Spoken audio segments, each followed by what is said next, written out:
What's going on, y'all? It's your boy Frost BBM. Today we're going to talk about the advanced camera tracker add-on for Blender that you can get from the Superhive marketplace.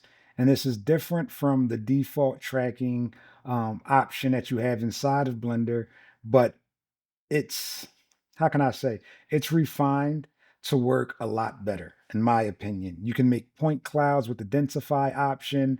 You can create masks in the event you want to just track a moving object. And just right out the box, it works really well. So let's jump into it real quick and let me show you what I've learned so far. And hopefully it'll help you guys add some CGI assets to your live footage and get as creative as you would like. So let's check it out. All right, so here we are inside of Blender, and the way this add-on works is you have to install it like any other add-on. You go into Preferences, and then you'll install from disk, and then you'll come and install your camera tracker the way you would install any other add-on, except for this one, there are a couple extra steps that we need to take. So on the camera tracker, you're going to need to install both CC Plus distributables. So if we click on this, you'll see that we have both of these files. You'll just install them, however you have them installed. Next step will be installing this importer. They have a photogrammetry importer. They have a photogrammetry add-on that comes with this add-on. So it's an add-on with an add-on. So once you've installed that, you'll hit N on your keyboard to bring it up. And you can see down here, it's a photogrammetry importer. Still not sure how this works yet because, mind you, I just caught wind of this add-on, but I had to share with you guys immediately. So we'll get into that later, but you must install this add-on and then restart Blender. Now, once you've restarted Blender, you'll be able to come over to your camera tracker here on the right hand side. And as you can see, we have sequence from video. We also have a select sequence directory in the event you already have an image sequence. And then we have more features down here. But what we're going to do is we're going to start off and create a sequence from video.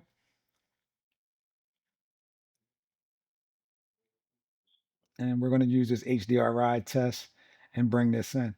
So what that's going to do is it's going to turn that video into an image sequence. As you can see, it took that video and it turned into an image sequence. So we can just hit accept. And now we have a few options up here. You can do undistorted and then densify if you want to create a point cloud representation of your scene. It's extremely intense and resource heavy.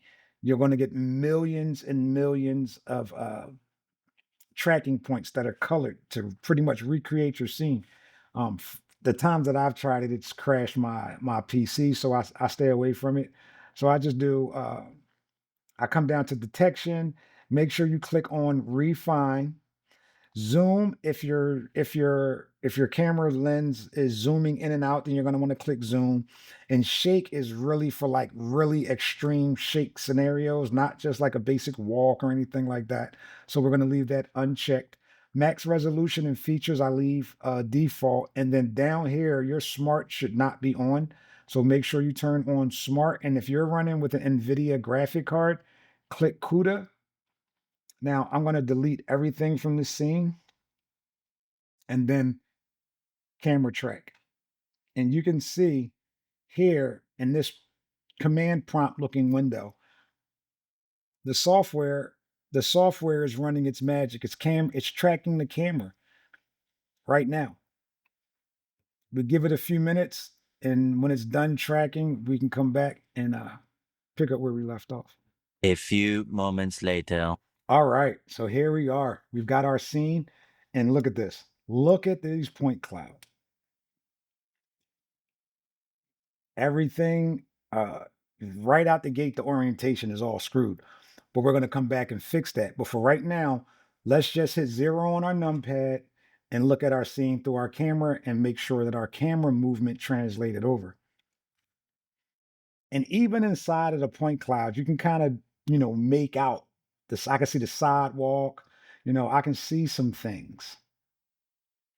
If we went denser with the densify option, pretty much the whole scene will be recreated out of points, like a Gaussian splat type of scenario. But this works fine. So what we want to do is bring in our original shot for background footage so we can really see how well it lines up.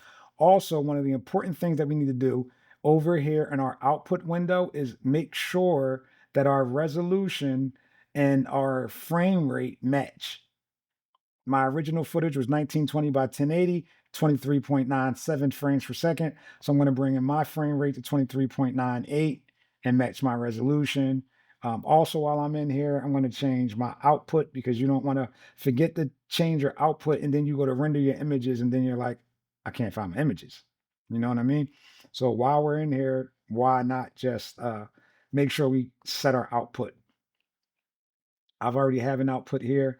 Um, and I'll just go like that, accept that, as well as let's let's get our settings for our render and everything done now before we even go any further. First thing we want to do is change our render engine to cycles, GPU compute, and I like to go with experimental because you get a few more features and options that you won't get with the regular. And then down here under viewport sampling, make sure we turn on denoise and change it to optics, as well as the same for the render. Change it to optics. I also like to change my noise threshold to anywhere between zero point 0.5 and 1 for a quick render, but you at zero point 0.01 you'll get a better um, it'll be less noise in your image. But for tutorial purposes, I'm going to do 1 just because it's going to make it render a lot faster. And then I'll do my samples at 48, or you could do 64, 128, 256. It's all up to you. I typically don't go any higher than 64 samples because all we're rendering out is a few objects. It's not like an entire scene, so the noising typically isn't that high. If I'm using volumetrics like a fog, smoke, or lights, then I increase my samples, to about 1,000, just to make sure there's no noise in those type of shots. For something simple as this, I'll keep my samples low. Then I'll come down here to performance and I'll turn on persistent data and I'll turn off tiling. Um, and film, I'll turn my pixel size to 1. Um, and that's kind of really it to give us a quick render as well as a solid preview.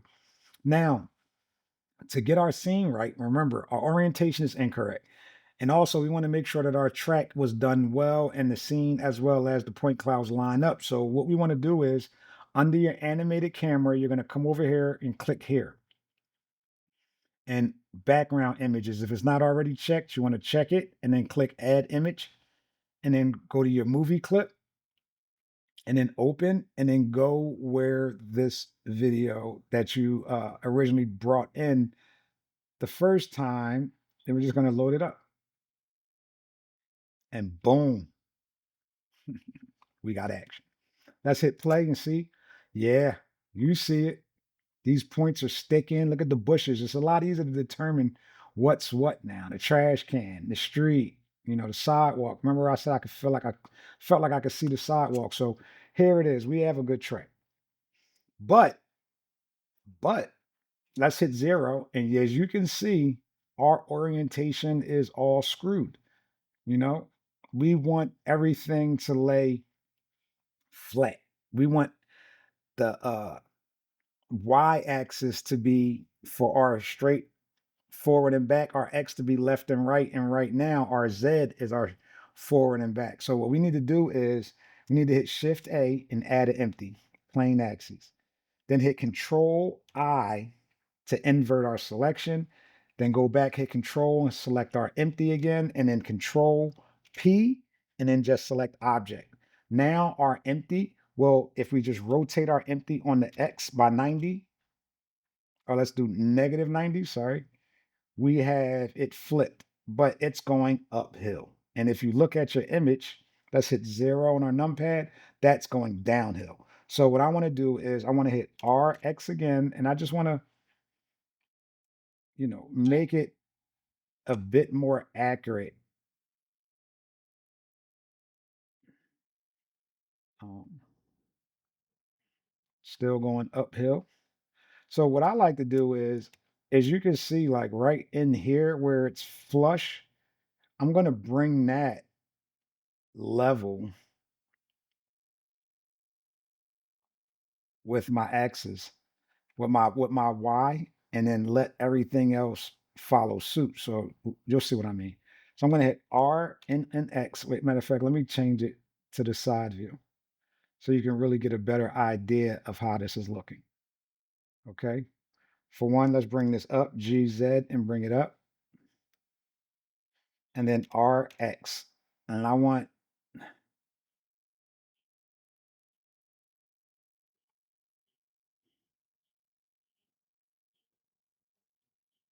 okay, I like the way that looks.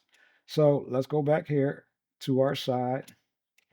And now let's bring this down so that the top of everything sits flush on the Y. And we can even bring this back. We can RX and then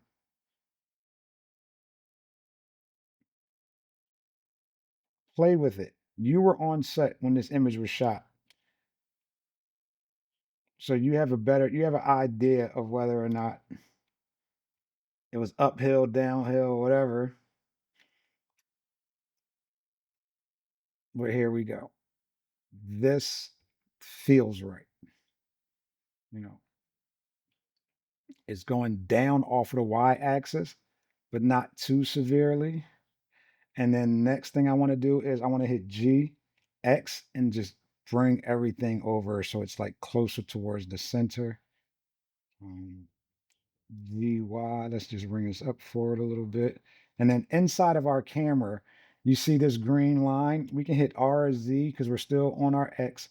And if you notice, just the green, just the grid itself is moving. And what I want to do is, do you see that line running down the middle of the street? I want this green line and that line to kind of be like symmetrical because that's the street. Or you can go for the angle of the sidewalk. You can kind of like line it up that way. It's whatever you choose is going to help you move your objects around in your scene better. So for me, it's going to be the line in the middle of the street. There we go. So I know forward.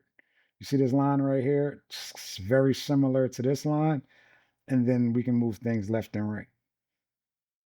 And now our scene is pretty much set up. And if I hit Shift A and bring in a plane and scale it up, and then hit the space bar, as you can see, golden. The track is golden. Beautiful. All right, so now we're ready to get to work. So I'm gonna just hit GX. And what we want to do is we want to model this plane to fit the street. Now, if we were going up on the sidewalks and so forth and so on, that would require a much more extensive modeling. But because we aren't, and I'm really just giving you guys the basics, we're just going to take this image plane, excuse me, and make it match the street. So when it serves as a shadow catcher, it'll have the entire street covered. And the way we do that is we can come up here from object mode to edit. And what you see here is if you hit one, these are vertices. So when it comes to modeling, let me show you. Let's come out of the camera. And as you can see, let's close our point cloud. And as you can see here, this plane has four corners, right? And each corner has a dot. This is called a vertice. And you can move vertices around to manipulate the shape. And that's how you do that. Or you can hit the number 2 and come here. And now we have sides. No, why is it? There we go. And now we have sides that allow you to manipulate the geometry as a whole side and not just a point or a corner. And then we have number 3, which are faces, which is the entire face itself. Okay. So what we want to do is we want to hit number 1 and use our vertices to allow us. Hit 0 on your numpad to see where you're going. And this will allow us, let's hit 2 actually, grab a side, hit G and X to just extend it over to here. Just pretty much, we want to just line things up so they match the street. And you won't be able to see it later once we make it a shadow catcher, and I'll explain that later.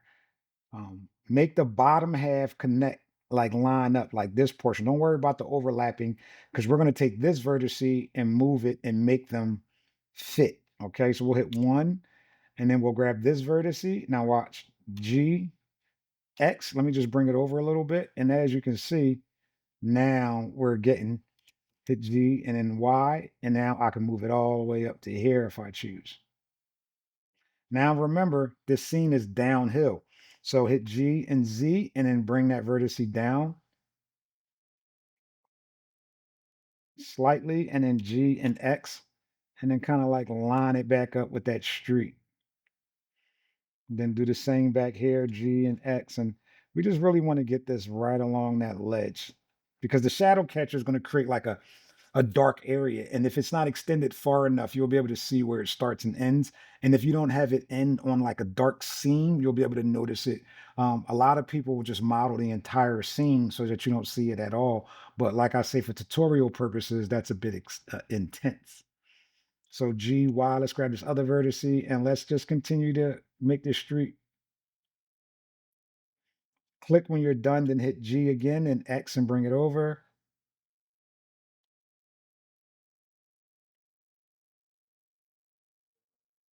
That should cut it. Now let's come back here, G and X, and let's just, we want this line to just really be flush against right here on that pavement. Okay, now we get over here. Oh, look like we still got some work to do. It's a refining process. Oh, let's bring this vertex down. Yeah, that should do it. Buster, baby, I'm a dog. I'm a mutt.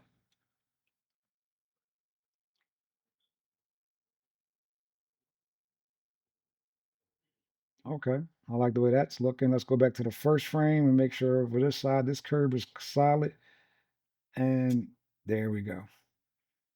Beautiful track. Now that we're done modeling the street, let's just, you know what, just to be on the safe side, let's just bring this side out some, just so it don't get no clipping. And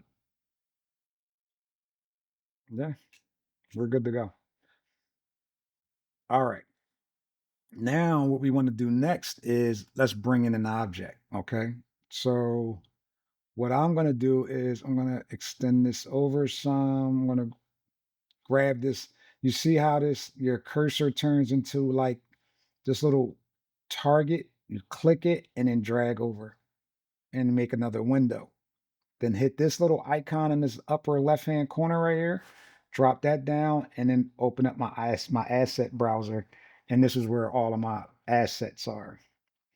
Majority of my assets are. So what I want to do is, you know what? Let's make it even simpler.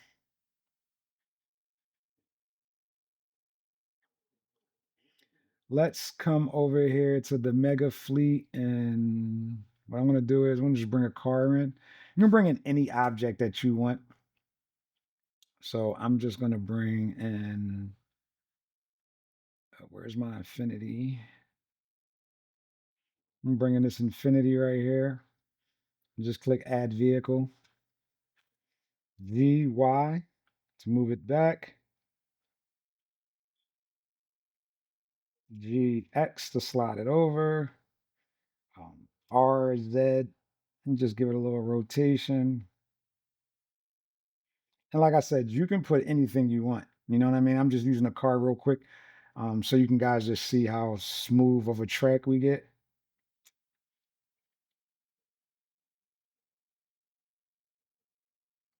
Yeah, that looks beautiful. So let's go into render mode and see how it looks. Oh, that looks nice. But wait, why is everything so dark? Why doesn't this environment, the lighting of this environment, match our environment? And that's because we have not uploaded our HDRI yet. Now, one thing you can get HDRIs from like spots like Polyhaven, and a bunch of countless other um, websites and locations. There's actually a Polyhaven add-on that I have here in Blender that you can use to just bring in HDRIs. There's quite a few add-ons that allow you to have HDRIs, but when you're shooting, if you want to have accurate reflections, then you want to shoot an HDRI on set while you're there. And there are apps for it, but what I use is Insta360 or any 360 camera.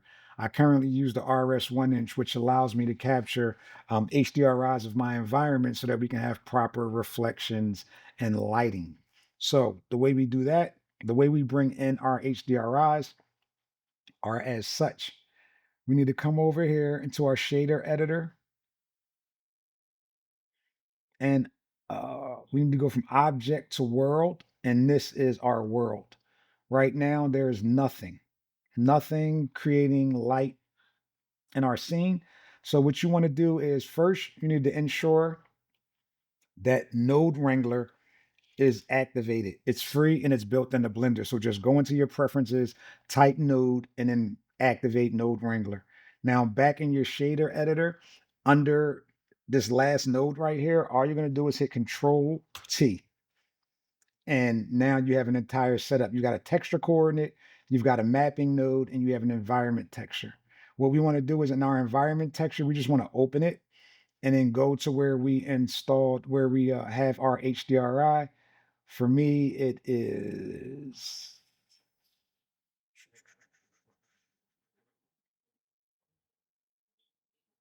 it this one or is it this one? It's this one. Yeah. And then you just open the image.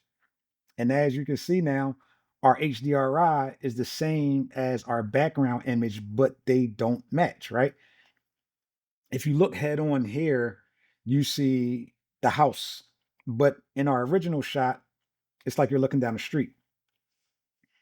So you'll come into your mapping node right here, and under Z, just rotate it until it lines up with how your original shot was,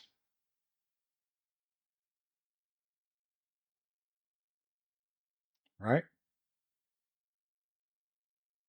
That's close. It's not absolutely perfect because where my camera was sitting compared to where my 360 camera sat, it's off by a tad. But look on the side of this car.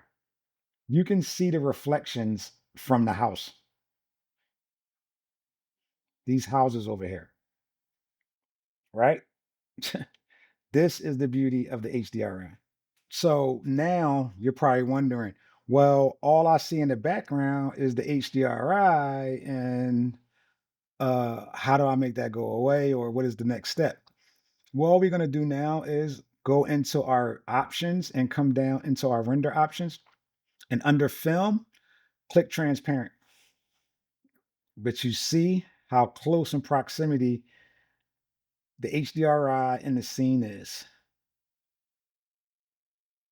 I could probably rotate this a little bit more.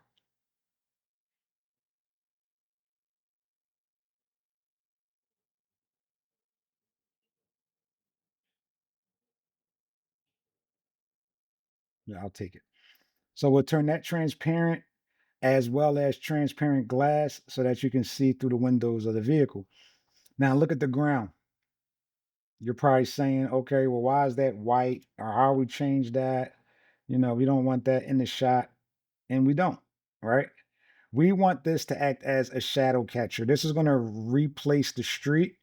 And all we got to do here is go into our visibility and turn this into a shadow catcher. But look at the reflection on the side of the car. You still see that on the ground. We need to come down here and turn off diffuse and turn off glossy. And now all we have is the street and the sidewalk. You see that? If I turn this glossy back on, you see that on the ground. You don't see it here, but you see it there. the diffuse back on, turn it all off. You don't need it. Okay. So now we have the car sitting, we have the lighting matching, and we have our reflections accurate. Okay. And you see how this background image is so dark. If you want down here in background image, bring your opacity up to 1. So you get a more accurate idea of what your shot's going to look like. Control S, save as much as possible. Okay, let's save that. That's out the way. So now we have a really, really solid and basic track. If you want to do more, you want to add more parts, add more things, you're more than welcome. But I've given you guys the foundation on how to get a solid track and how to implement and add your HDRI so that you have lights matching and so forth and so on. Um, and that's really the gist of it. Like you can switch this car out. Let's just add something else. I don't know.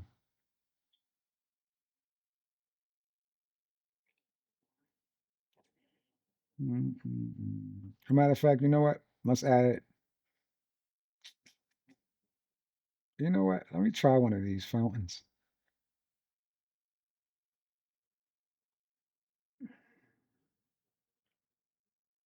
I want to see how these fountains look.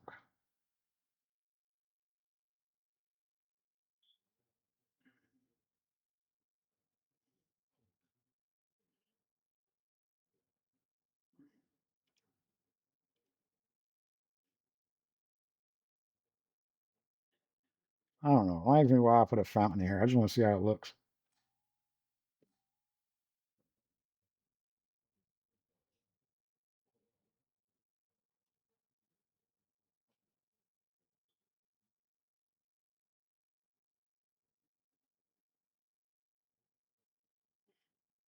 Don't forget we got to rotate it a little bit.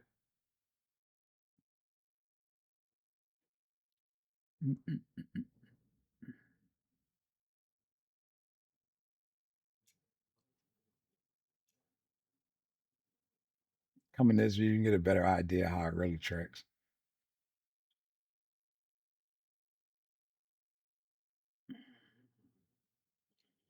All right, Control S, save again. Now, if you want to get a idea what your shot looks like, boom. And now, only thing left in this portion of the workflow to do is to render it. Let's take this vehicle right here and RX. I just want to rotate it a little bit.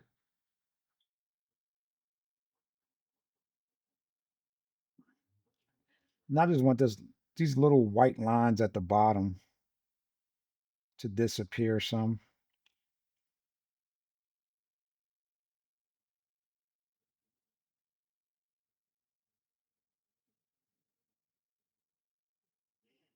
Because when you really look at a car, right, on the street, the tires are never just like perfectly round. The weight of the vehicle makes the bottom of the tire depress a little bit. It looks a little flat on the bottom. So the way that you can fake that in 3D is just make the tire go down inside of your ground plane just a smidge so that the tire doesn't look perfectly round sitting on the ground. That's what we're aiming for here.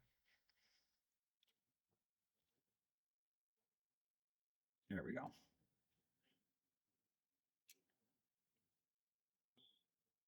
So now we have a pretty good track. All we want to do now is render. Remember, we already got our settings set up. Everything is perfect. Everything is the way that we need it. All we have to do now is I say Control S and save it. If you hit Control and F12, your scene will start to render. And remember what I told you? I set it to 1 so it would render a lot faster. And you see it's moving.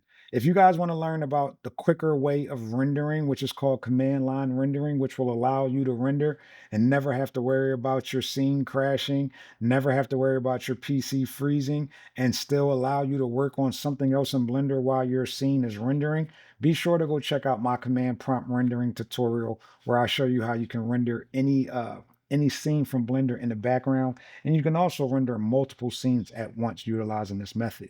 It's very effective. So be sure to go check it out if you haven't watched it already. And right now we're just going to let this render. It's about 150 frames. And then we're going to jump over into DaVinci Resolve. And I'm going to show you how to just layer them on top of each other, export, and be ready to post.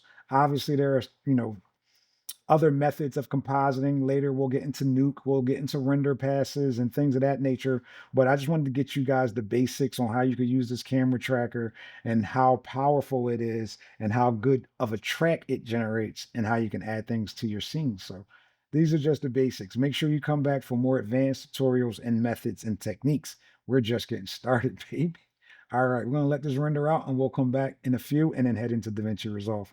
Let's go. A few moments later. All right, our render is done in Blender. All we're gonna do now is close everything out and then open up DaVinci Resolve. And all we're gonna do is we're gonna bring in our media. So let's go to our video and let's bring in our footage.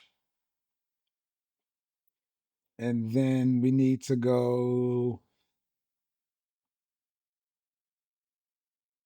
to our export, which is here.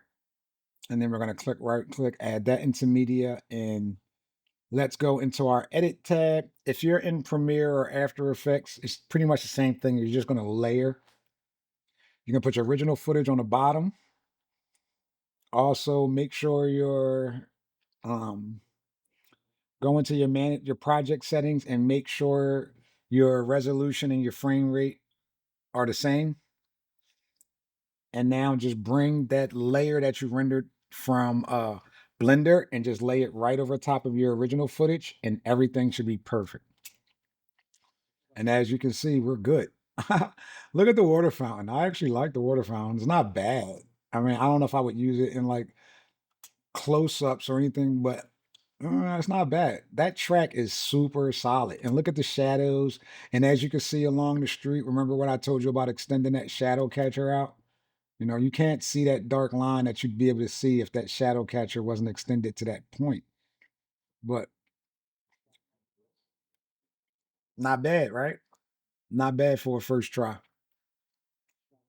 I mean, if you want to go in and make some adjustments to your layer, you can come in here and, make some adjustments to try to make it fit better or whatever you decide to do.